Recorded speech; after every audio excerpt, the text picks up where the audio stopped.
Part 1. The invisible war you're already in. It begins in silence. Not with thunder, not with screams, but with a feeling. A strange stillness that wraps around your thoughts. You begin to feel tired for no reason. You forget why you started the journey. You find yourself surrounded by people, yet deeply alone. This is not coincidence. This is not mood. This is warfare, spiritual in nature, psychological in impact. You are not just living in a world, you are walking through a battlefield, and the most dangerous enemies are the ones you can't see. There are truths so powerful, so awakening, so liberating, that dark spirits have spent generations trying to keep them hidden. Not because they're hard to find, but because they're hard to remember. The truth is not buried in some distant temple, it's buried in you.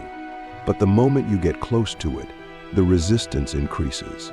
Not with a loud boom, but with subtle fog, confusion, distraction, delay. And if you're not awake, you'll call these spiritual attacks life. If you're not discerning, you'll think it's just coincidence that every time you try to grow, chaos suddenly increases. The first thing dark spirits don't want you to discover is that most of your battles aren't random, they're reactive. They are responses to your rising. You weren't attacked because you were weak. You were attacked because you were waking up. You were attacked because you were getting too close to your real power. This is the hidden strategy, to make you question yourself at the exact moment you're aligning with your highest self. Have you ever noticed how doubt shows up right after you make a bold decision to grow? That's not just emotion, that's interruption. Click subscribe to this channel to get more profound insights. You are more powerful than they want you to believe. That's the second secret. You were not born empty. You were born encoded. You arrived here with tools, gifts, and spiritual technology that defies logic. The moment you begin to access it, dark forces begin to panic. Because once you activate your inner compass, you become difficult to deceive. And deception is their favorite weapon. They don't need to destroy you if they can just keep you misaligned. If they can keep you chasing shadows, they win because you'll never realize you were the light all along. The third thing they hide from you is that fear is programmable, and they've been programming you since you were a child. Through trauma, through media, through repetition, they've whispered into your wounds. They've turned your memories into altars. They've convinced you that your pain is your identity. But fear is not your compass, it's your cage. And the moment you see it for what it is, the door unlocks. Can you imagine who you would be without fear? Can you even recognize that version of yourself beyond the panic, beyond the pressure, beyond the programming? They also don't want you to know how powerful your thoughts are. That's number 4. Thought is not just thought, it's seed, it's frequency, it's command. Every thought you allow to linger becomes a vibration that attracts or repels spiritual reality.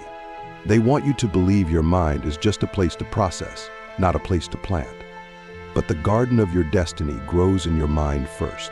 That's why they attack your thoughts. That's why they flood your head with noise. Because if they can plant confusion, they can harvest delay. And you'll find yourself stuck, not because you're cursed, but because your mind has been hijacked.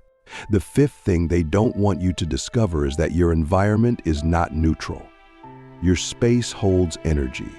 The people around you hold frequency. Some of you are spiritually sick, not because of what's inside of you, but because of what's surrounding you.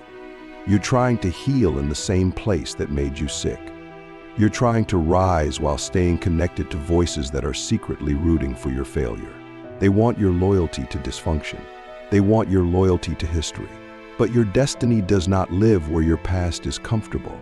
You must ask yourself, who benefits from your stagnation? The sixth revelation is deeper. They don't want you to realize that your emotions are portals. Every feeling is a door. Anger, joy, grief, intimacy, each one opens a realm. They want you reactive because when you're reactive, you open doors without discernment. You let things in because you're emotional, not intentional. But spiritual maturity is not the absence of emotion, it's the mastery of it. When you learn to feel without being ruled, to grieve without being hijacked, to love without losing your voice, you become untouchable. You become sovereign. And that is what they fear most. A human who is no longer ruled by impulse, but by insight. And the seventh truth, the one they fear the most, is that you can speak and the spirit world listens. Your voice is not just sound. It's a signature. It carries the coding of your soul. That's why they want you silent. That's why they want you unsure, hesitant, muted. Because every time you speak in alignment, you create, you shift things, you call things back, you command order, you activate angels, you break chains. Have you ever wondered why your hardest battles have been around your voice? Why you were silenced early? Why shame wrapped itself around your throat? Because they knew if you ever started speaking from your soul, they'd lose their grip forever.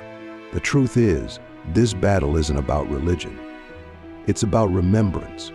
It's about the ancient part of you that still remembers who you were before fear, before the trauma, before spiritual amnesia.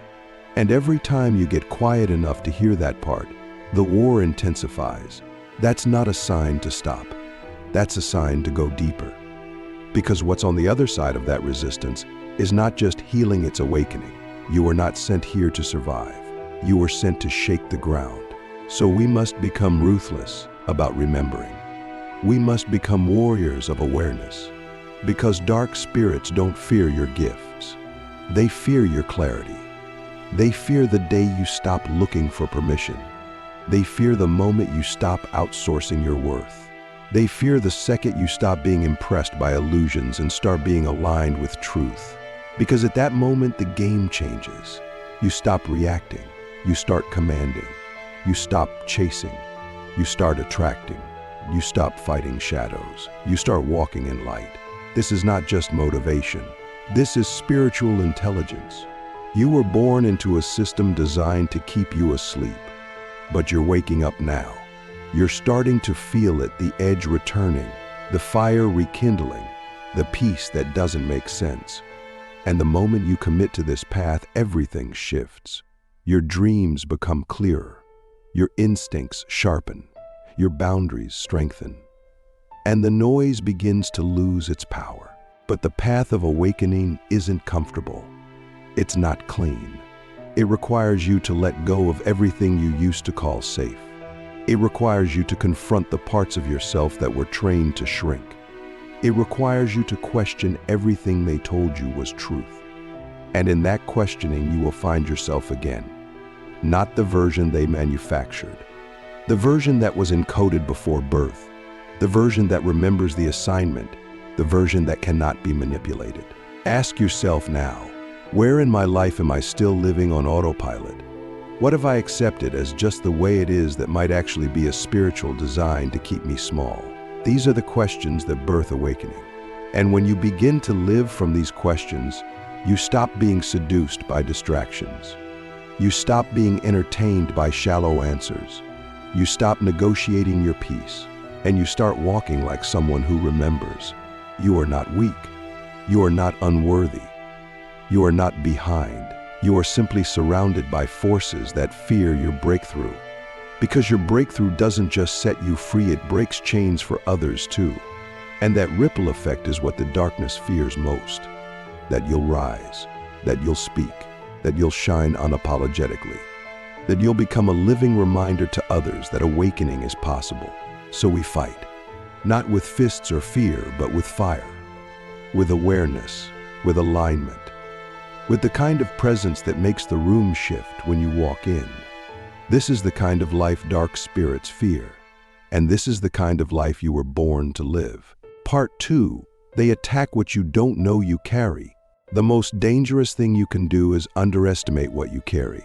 Not your personality, not your talent, your essence, your original blueprint. Because what you carry is not just light, it's a map. A divine frequency encoded with instructions that activate change wherever it's fully expressed. And dark spirits know, if you ever become aware of what's truly inside of you, their influence over your life ends. So they don't need to destroy you. They just need to distract you before you open the package you were born with. They attack what you don't know you carry. They don't wait until you understand your power to fight you. They target you long before you realize why you're worth targeting. That's why the warfare often starts early, in childhood, in the womb, through abandonment, shame, rejection, or trauma. Because if they can distort your identity before it's developed, you'll doubt your purpose even when you're walking in it. You'll call your calling coincidence. You'll downplay the voice inside you. You'll shrink around your own light. Have you ever noticed how certain patterns repeat in your life no matter how much you grow? It's not because you're broken. It's because something is trying to break through you. And the resistance is evidence of that. The patterns are not punishments, they're signposts. They point to the energy in your life that the darkness is most afraid of. Think about it. What do you always have to fight for? Peace, clarity, voice? That's the very portal where your spiritual inheritance lies. Dark spirits don't want you to discover that your greatest pain is often hiding your greatest power. And that's why they keep you focused on the wound instead of the wisdom. They want you to stay in therapy forever without transformation. They want you to keep processing but never progressing. Because the longer you stay distracted by your brokenness, the less time you spend discovering your brilliance. But what if your pain was never meant to be a prison? What if it was always a passage? They don't want you to realize that your life is not just about you. That's another thing they hide. Your awakening doesn't just set you free, it rips open portals for others. You are a breaker of chains, a disruptor of cycles, a blueprint for someone who thought they were alone. And if the enemy can convince you to stay small, to stay afraid, to stay silent, he doesn't just stop you, he stops everyone who was assigned to rise through your example. So they build illusions around your identity. They make you think you have to earn what was already encoded in your soul, that you have to hustle for wholeness, that you have to prove your worth. But the truth is, your worth was never on the table, only your awareness of it. You don't need permission to be powerful. You need clarity. And clarity is what dark spirits fear the most, because once you see clearly, you speak clearly. And once you speak clearly, you create. Have you ever noticed that when you're on the edge of breakthrough, your life gets louder? Not externally, but internally. Your thoughts race, your emotions spike, your confidence wavers. That's not coincidence, that's surveillance. The darkness can sense your acceleration. It hears the vibration of your awakening, and it throws everything it can to get you to back down. Not because you're failing, but because you're finally aligning. You must begin to see your triggers as training. Every emotional disturbance is an invitation to reclaim something you lost. A boundary, a belief, a part of yourself you abandoned to feel safe. Dark spirits want you to run from your triggers, but your healing lives inside of them. Sit with it. Ask, what am I afraid to feel? What part of this moment reminds me of something I've suppressed? Because the more you feel it, the less power it has over you. And the less power it has, the more power you reclaim. We were never meant to live numb. But numbness is cheaper than healing, and darkness makes it easy to choose the counterfeit. They want you to medicate your soul instead of mastering it. They want you to trade truth for tolerance. But what you tolerate begins to train you. It trains your nervous system to accept chaos. It trains your heart to settle for less. It trains your spirit to forget its own authority. You must unlearn the lies you've made room for. They attack your rest because they fear your rhythm. When you are rested, you're dangerous. When you are rested, your discernment sharpens, your vision clears, your energy expands. And so they send distractions disguised as urgency. They make you feel guilty for slowing down. But silence is where the instruction lies. Stillness is where the codes download. And if you never rest, you'll never receive. They don't want you to understand the power of your alignment. That when your thoughts, actions, and intentions are in sync, you become magnetic. You begin to attract what is already yours. You don't chase it. You don't force it. You simply become it. And when you embody your truest frequency, dark spirits cannot find resonance with you. They cannot cling to what does not match. They survive in distortion, but alignment is your shield.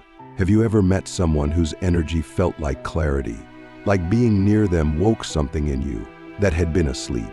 That's not charisma. That's alignment. That's what happens when someone has faced their darkness and integrated it. And that's what you are becoming. A lighthouse. Not because you're perfect, but because you're present. And presence is what darkness cannot duplicate. You've been taught to fear darkness, but what if it fears you? What if the very reason you were attacked so early, so often, was because your soul carried something ancient, something disruptive, something that could shift bloodlines? What if your light was never meant to blend but to break through? You cannot be hidden anymore. That version of you is gone. And every delay, every detour, every heartbreak was forming the voice you were meant to speak with. The darkness doesn't want you to discover that you can forgive and still have boundaries, that you can love and still walk away, that you can heal and still hold people accountable. They want you to be either passive or bitter. But in the middle is power. In the middle is clarity. In the middle is the version of you that can hold truth and grace at the same time. That is spiritual maturity. That is spiritual warfare. And that is what they don't want you to become. They don't want you to realize that you are the altar. You don't have to go somewhere sacred. You are sacred. Wherever you stand, Spirit stands with you. Wherever you speak, vibration shifts. Wherever you show up fully, darkness must retreat. You don't need more rituals. You need more remembrance. You need to wake up to the fact that the Spirit of the Creator didn't visit you, it was embedded in you. You are not here to play small. You are not here to blend in. You are here to disrupt, to create new timelines, to break spiritual ceilings, to awaken not just for yourself, but for everyone who never had the language for their pain. And yes, it's heavy. Yes, it's hard. But that's why dark spirits came for your clarity first, because they knew if you ever understood the why behind your warfare, you'd stop running from it and start using it. So ask yourself, what am I still afraid to claim? What truth do I know deep down but pretend not to? What power have I given away in exchange for approval, safety, or comfort? Because the moment you answer those questions honestly, their control begins to dissolve. Not because they gave you permission, but because you revoked their access. You are not what happened to you. You are what you choose to remember. And today you are remembering that you were never powerless. You were just distracted. But now your eyes are opening. Your spine is straightening. Your voice is clearing. And the darkness is trembling, not because you're loud, but because you're becoming whole. Part 3. The awakening they tried to prevent. There is a moment in every soul's journey where something irreversible happens. You can't explain it. You can't undo it. But you know something ancient just clicked back into place. You don't just wake up, you remember. You remember who you were before the world told you to forget. You remember what it felt like to walk in your truth without doubting your light. You remember what it means to move under divine instruction instead of survival programming. And in that moment, you're no longer just a person, you become a threat to every system that tried to keep you asleep. This is the awakening they've been trying to prevent. Not because it's loud, but because it's lasting. Because once you awaken, you no longer move like someone hoping, you move like someone knowing. You stop asking for permission to be powerful. You stop apologizing for your clarity. You stop shrinking for the comfort of others. And that kind of presence, clear, aligned, unapologetic, is what dark spirits fear more than anything else. Because it's not just your life that changes. It's everything connected to you. They tried to keep you fragmented. That was always the mission. To keep you operating in parts. Spiritual but not grounded. Loving but boundaryless. Intelligent but disconnected from intuition.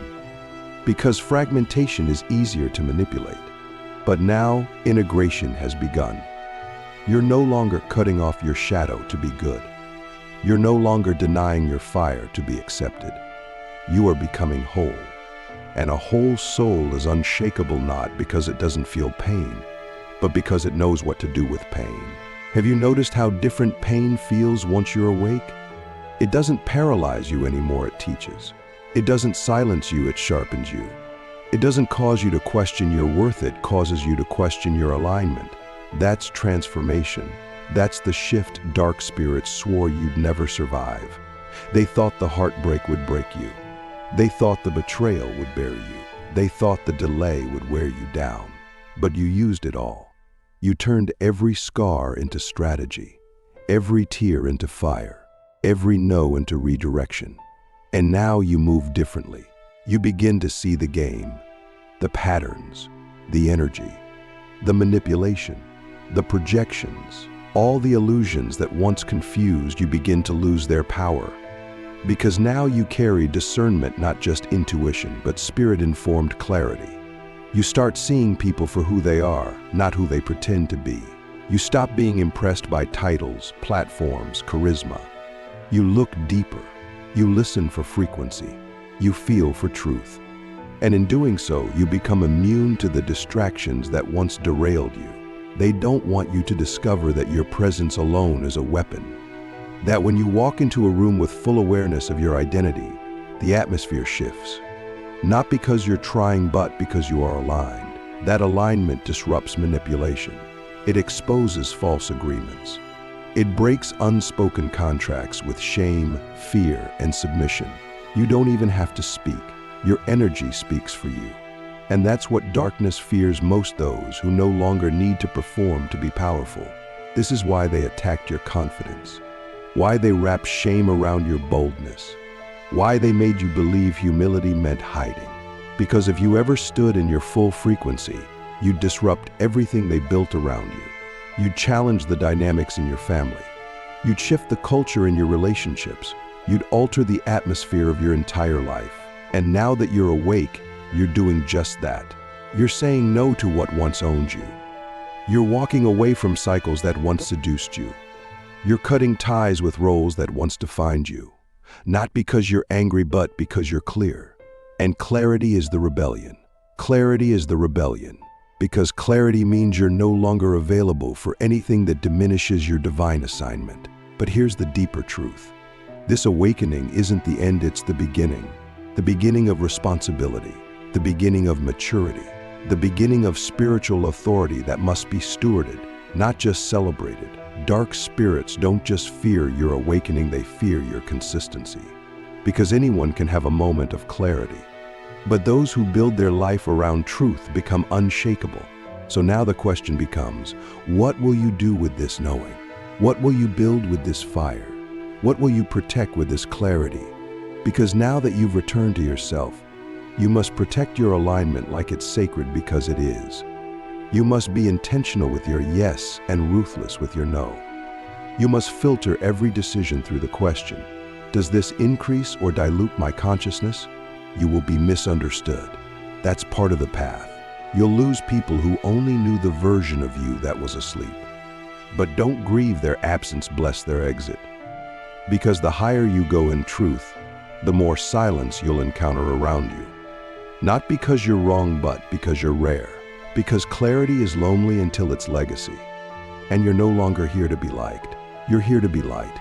You must now become a guardian, not just of your energy, but of your vision, of your rhythm, of your silence. Because silence is not just rest, it's revelation. And revelation is your responsibility. You must protect the whispers of spirit from the noise of ego. You must protect the downloads that come when no one is looking. Because that is your real wealth, your real treasure, your divine blueprint. And you must lead, not with ego, but with essence. Not from performance, but from presence. Because the world doesn't need more influencers. It needs more initiators, more people who carry frequency, who walk into rooms and call people back to their soul with a single gaze. And that's you now. You are no longer just a seeker. You are a signal, a reminder, a call back to truth. This is what they tried to stop.